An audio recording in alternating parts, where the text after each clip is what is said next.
After the open date, Wildcats will be traveling to South Carolina. for 7:45 game Saturday night on SEC Network. And so at this point, we will turn it over to Coach. Thank you, Tony. Yeah, looking forward to a great opportunity here this week. We know going on the road in the SEC, playing at night is never easy. It's going to be a great challenge. A game that's important to both of us.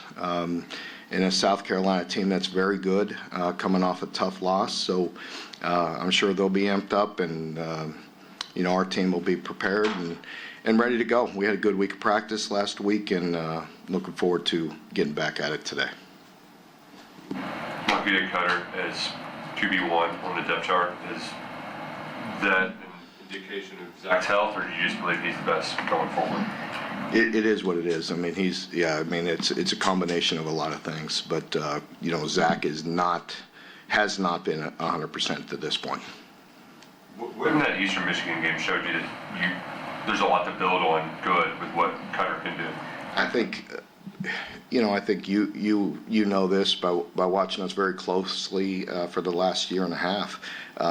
Cutter's done some really good things, and you've heard me talk about him many different times. We've watched him play in other games and show flashes, and we've been very confident in Cutter. And I've also told him the whole time, you're going to get your opportunity. It's about what you do and how you play when you get that opportunity. I thought he did some very good things in this last game. It's a lot to build on, and he's getting more confident. He's getting more comfortable with every rep. What are the challenges for him in particular in that road night game match? Yeah, I think, as I mentioned, going on the road in the SEC is difficult.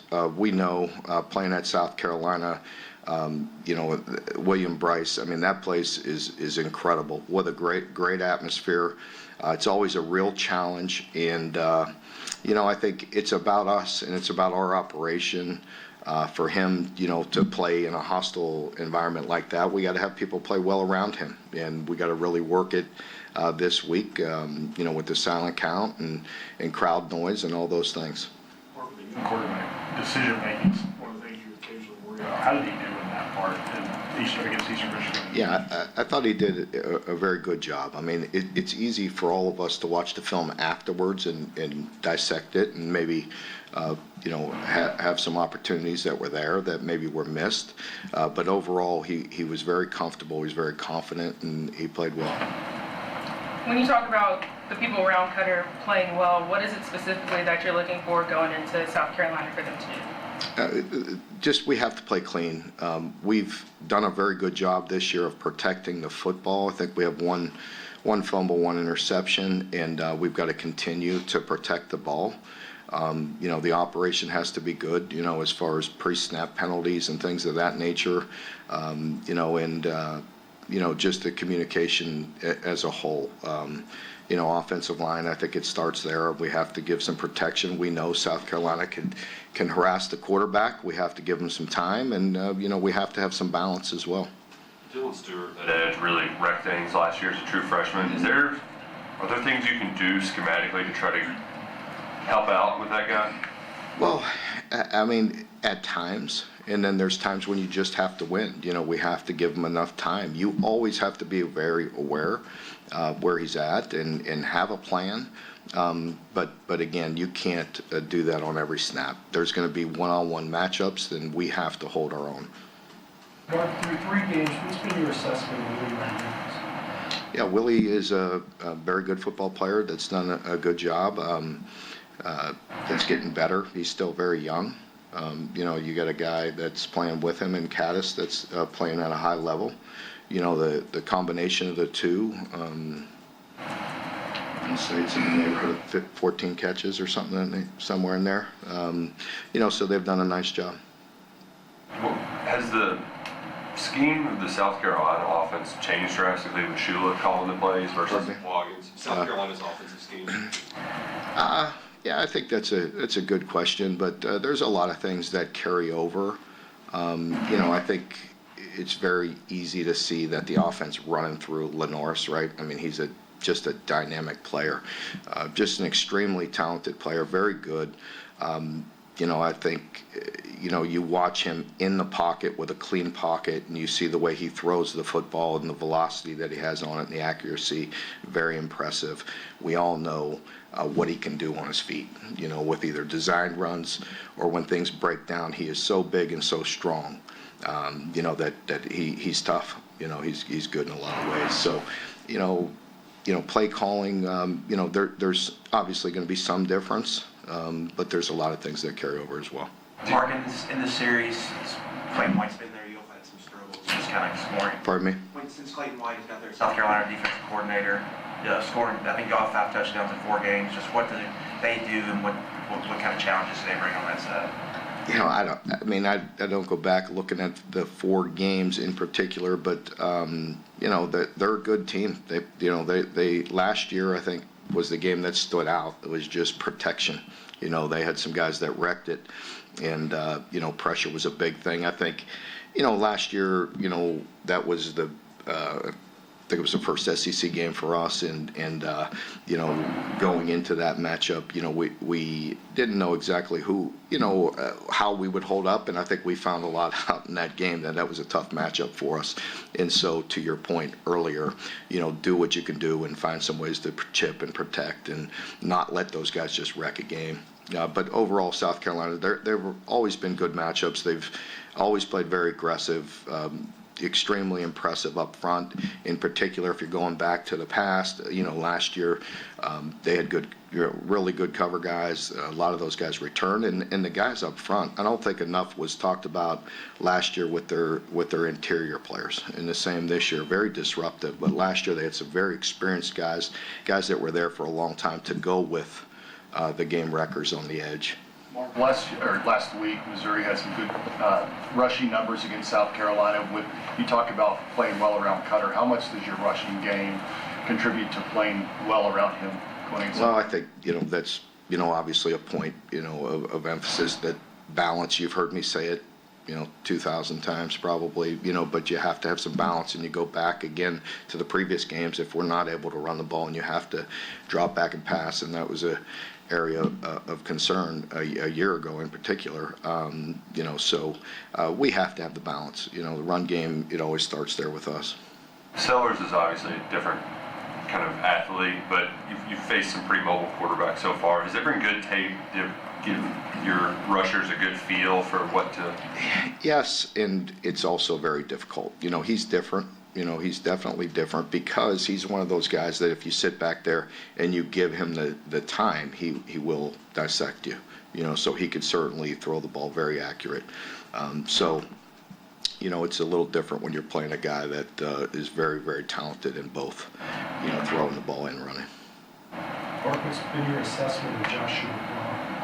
Josh has been very solid. He's a great leader, very big, very strong. Very steady, and so we're very grateful that we have him. He's been a great addition and a very good player. Mark, I know Beamer ball it's kind of like built its own brand, but what do they do with their returning game where it feels like they can always pull one out of the hat? Yeah, very, very impressive. Just overall special teams, that's Shane's expertise. They're very good in all phases. They really are. In the return game with Swain, he's been very dynamic with 3 touchdowns, pretty impressive in 4 games. So, they're just good. They're well coached. They play extremely hard, and they're good units across the board. Talking about special teams, how would you maybe assess the Cats' special teams so far this season, and how confident are you that Kendrick, Jamori can maybe break what Mr. Ty Bryant, I should say? We've been very good, very solid. It'll be a great challenge here this week on the road, playing South Carolina, as we just mentioned, how good they are in special teams in all phases. This will be the biggest test of the year for us. So we need to continue to play well. I've been very impressed with our cover units, our protection, and our kickers have been very good so far. And again, great opportunity and great test here this week. Have you seen Cutter grow as a leader and doing all those things you need to do? Yeah, I think those come, just through reps and through times and authentically. He is definitely a leader. I think I think it's always, you know, a learning process, you know, with a young quarterback, and as you bring him along. But Cutter is very likable. The kids believe in him.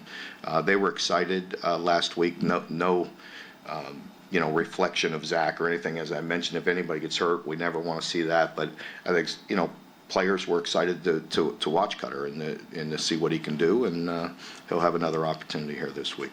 Coach White was obviously not pleased with the performance against Eastern Michigan during the bye week. What did you see from your defense, and how are you feeling heading into this game? Yeah, we just need to play better. You know, we just need to be more fundamental.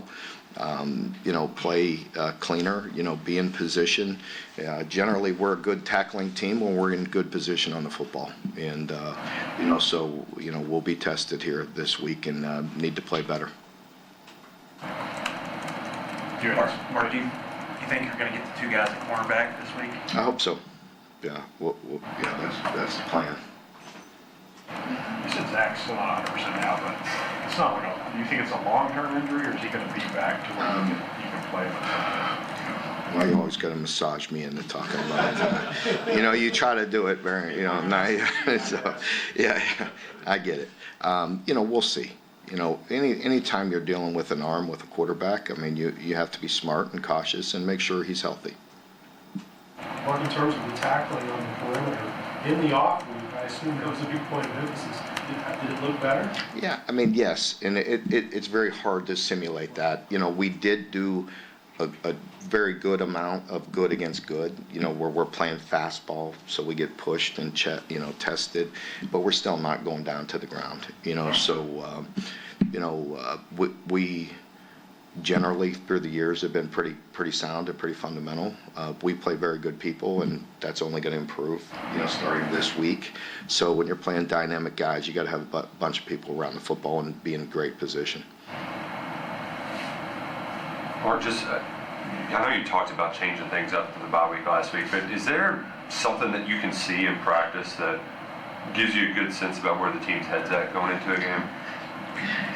I think that you know, sometimes you could feel that. Sometimes, you know, it comes out of nowhere, good or bad, you know, and you can't always see it. I've been very pleased with this team. I've told you over and over, but it's true. I like their attitude. I like their work ethic. They want to be good, you know, and so I think areas of improvement last week, very businesslike. We did a lot of good against good to get the tempo up, you know, you know, and you know, I like the way we practiced. I think this team is eager to improve, and we have a great opportunity in front of us here this week. And you know, we're going to get out there today, and they've been off for the weekend, and so we'll do a little bit more with it than a typical Monday and get them moving. Mark, you cited the 13 catches for the two tight ends earlier. We asked you about that basically every preseason. If we tight ends, we're going to get the ball more. Do you feel like there's a reason that has happened this year in particular that's the way it's worked out? You know, when we're drawing up plays, I mean, sometimes you don't know where the ball's going to go all the time. You really don't, you know, and so, you know, it's worked out that way. They're good players, you know, they really are. They've made tough catches. Josh has really made some competitive catches, so that's a credit to him.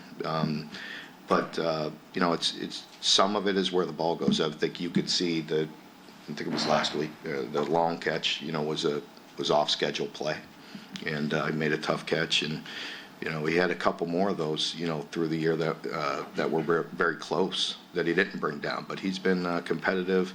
You know, I think, you know, we know they're good players. But you know, sometimes the ball goes there, and sometimes it doesn't. Have you had to use them as extra blockers less this year because the offensive line is better, or No, same. You mentioned that off-schedule play down the Caddice, and you know, when you look at the wide view, you see he's got Lily wide open down there, but he decides to go for the 30 whatever yard gain. Is there just something innate with Cutter where he does really want to tend to push the ball down the field more? Is he overly aggressive? Well, I think Zach does as well. Maybe, you know, both of them. You know, I think when you're getting out there and you're off schedule, it's very hard to see everything, you know, very clear. So, you know, I'm not sure. You know, we'll see as time goes by. But, you know, I like the location that Cutters throws some of those footballs. How much can it just help the offense when that explosiveness can be a regular part of it, those 30, 40-yard plays? Well, I think, as you know, I mean, we need that. I mean, offenses are much more effective when you get the chunk plays, so we need to continue to work on that. Coach, I know you spot the ball and play anybody, but maybe try to take it as a fan perspective with the permanent opponents kind of being leaked this morning, South Carolina, Florida, and Tennessee. Maybe your thoughts on that? I really have no comment. I've got my hands full. If you haven't noticed, I've got a lot going on, and I've heard different things, different reactions. I think those are opponents we've played for a long time, so people are very familiar with them. And I think you've heard me say it over and over again: put the ball down and let's play. Those decisions are made way above my pay grade, so it is what it is. Coach, for you, you've seen Seth McGowan's role kind of grow week after week, and especially against Eastern Michigan. You saw him get 3 touchdowns. You've seen his prowess in the rush game, but how do you guys kind of want to get him going into the passing game as well, kind of getting him out of it? Yeah, we missed a screen last week to him that was set up fairly well. He's a guy that you get the ball in his hands and good things can happen. Seth is emerging as one of our more dynamic players on the offensive side of the ball, and it doesn't surprise us. We've been confident in him and talked, a lot about him, since he arrived. He's a very good football player. He's playing at a good level right now, and hopefully he'll continue that. Anyone else? After maybe struggling to run the ball a bit last year due to maybe some injuries, how nice is it to kind of get back to the way you guys used to play a couple years back? Well, I think it's, very important. That's no secret. You've heard me say it for a long time. I think, our offensive line is playing much better. And, certainly the backs are playing at a very high level as well. We have some very good backs that we have a lot of confidence in as well. Mark, Khalil Saunders was seen playing really high level. Did you see that coming, like in the camp, that he could sort of go into a higher level? Yeah, definitely. He was one of the guys that I've talked about, early on, that I just wanted him to be consistent, but he has definitely worked very hard to put him in that position. And, not only on the field, but off. He's becoming more of a leader. He's grown up quite a bit. We're very proud of him. He's playing very well, and we need him to continue as well. Thank you.